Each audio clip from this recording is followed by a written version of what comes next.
And you are talking about domestic uses also. So Domestic uses? yeah, some of the people, some of them are neutral, some Yeah. are not. But you have mentioned someone who have, I think, 2 or 3 primates in their home. So 2 or 3 cylinder lorries in their home. Yeah. So what are their domestic uses actually? Because No. Yeah, from your whole presentation of the project, I could see that it's very difficult and it's very tough to catch them actually. So how, what are the behaviors, or how will someone tackle something like that in their domestic uses actually? Very good question. Yeah, it's not for domestic use. This is basically, so there is a pet trade for lorises all over the world.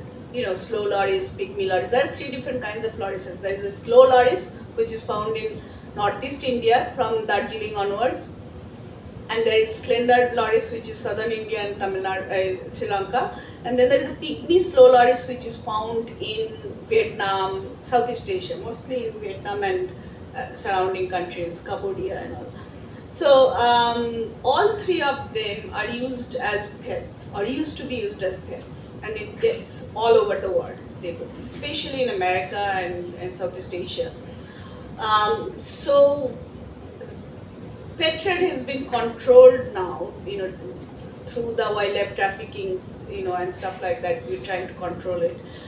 Because there is a lot more awareness now that it's a scheduled animal and you are not supposed to keep it. But the people who had those lorises, like Mr. Koshi, and there are a few other friends of us. There's a Telegraph journalists who also had lorises, and so I've been collecting these stories who had lorises. They got it because somebody brought it to them, or somebody bought in the market and wanted to rescue the animal and gave it to this person because they are interested in, they love animals. That's the kind of, like my friend Maya, who is a wildlife artist, does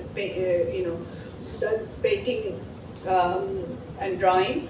She got it because somebody bought, and then they rescued. Someone bought, and this other person rescued and brought it to Maya because Maya loves animals.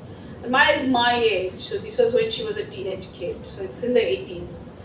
And so Maya also had stories like the animal used to come and sleep in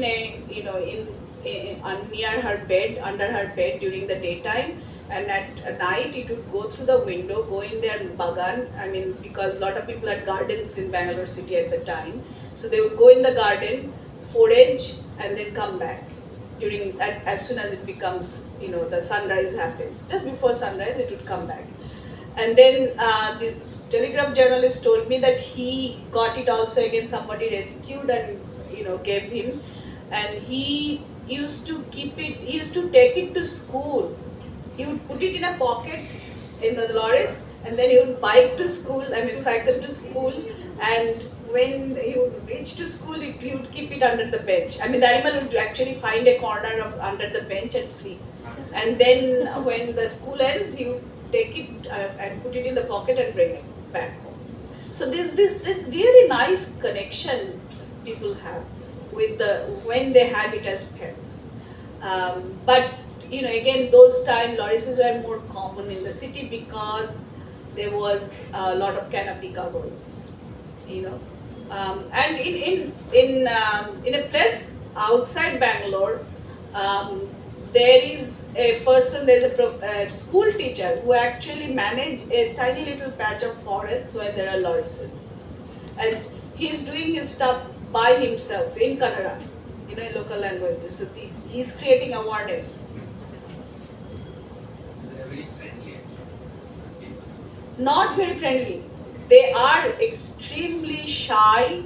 In the forests. They would run away. That's why even with radio collars, they were very difficult to spot them. I would know the loris is right above my head, but I won't be able to see them. It's that difficult. And they don't make nest holes. So they sleep on top of a canopy, and they would sleep in a place in the canopy where there's lots of thickets, like climbers, like লতানো গাছগুলো যখন আর একটা গাছে ওঠে, সেগুলোতে একটা ঠিক একটা ওই ঝোপের মতো তৈরি করে, তো সেই ঝোপের মধ্যে ওরা থাকবে। and they use lot of thorny plants like there's a কুল, একটা কুল গাছ আছে, বুনো কুল বলি আমরা, Ziziphus so that's ওটা লতানে গাছ, তো ওইটার মধ্যে গিয়ে Ziziphus বুশের মধ্যে গিয়ে ওরা থাকে। and because they don't have tail and they don't jump, not like other monkeys, they don't jump, they crawl, they're creeper, so they need lot of canopy connectivity, you know, so they move around and they use smaller branches, so they have to have the connection between canopies, between trees, so that they can move. And climbers create lot of this connectivity, right, because climber will go from one plant to another, on tree to another tree, so they use horizontal branches a lot, they don't use the vertical branches.